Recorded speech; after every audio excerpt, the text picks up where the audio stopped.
রাহুল গান্ধীর যাত্রায় তৃণমূলের অংশগ্রহণকে কেন্দ্র করে শুরু হয়েছে রাজনৈতিক জল্পনা। আগামী লোকসভায় ইন্ডিয়ার শরিক কংগ্রেসের সঙ্গে বাংলায় তৃণমূলের আসন বোঝাপড়া হবে কিনা স্পষ্ট নয়। আগামী 14 জানুয়ারি মণিপুর থেকে শুরু হবে রাহুলের ভারত ন্যায় যাত্রা। যাত্রাপথে বাংলায় একাধিক জেলা পরিক্রমা করবেন রাহুল গান্ধী। সারা ভারতে ইন্ডিয়া জোট থাকবে, বাংলায় বিজেপিকে রুখতে তৃণমূলই যথেষ্ট। বৃহস্পতিবার দেগঙ্গায় দলের উত্তর 24 পরগনার কর্মী সভায় মুখ্যমন্ত্রী তথা তৃণমূল নেত্রী মমতা বন্দ্যোপাধ্যায় এই ঘোষণা করেছেন। বিজেপির বিরোধী ভোটারদের ঐক্যবদ্ধ হয়ে তৃণমূলের সমর্থনের আবেদন জানিয়েছেন তিনি। ইন্ডিয়া জোট সারা ভারতবর্ষ থাকবে, আর বাংলায় তৃণমূল কংগ্রেস লড়াই করবে।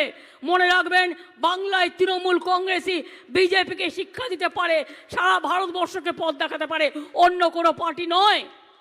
অর্থাৎ বাংলায় বিজেপির বিরুদ্ধে বিরোধীদের অভিন্ন প্রার্থী দিতে কংগ্রেসের সঙ্গে আসন রফার প্রয়োজন যে তার নেই, তা বুঝিয়ে দিয়েছেন তৃণমূল নেত্রী।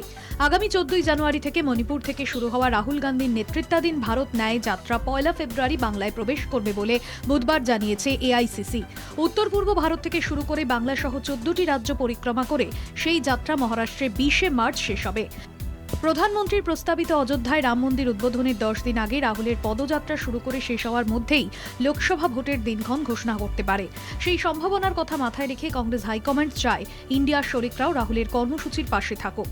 তার পরিপ্রেক্ষিতেই বাংলায় বাম ও তৃণমূলকে ঘিরে প্রত্যাশা রয়েছে কংগ্রেসের। যদিও বামেদের সঙ্গে একই সুরে রাজ্যে তৃণমূলের কট্টর সমালোচক প্রদেশ কংগ্রেস। বাংলায় কেন্দ্র বিরোধী রাজনীতির এই অন্তর্বিরোধ প্রকট। তার পরিপ্রেক্ষিতে জাতীয় স্তরে আবশ্যক হলেও রাজ্যের পরিসরে ইন্ডিয়া অপ্রাসঙ্গিক। এদিন দলীয় সভায় সেটাই স্পষ্ট করে দিয়েছেন মমতা।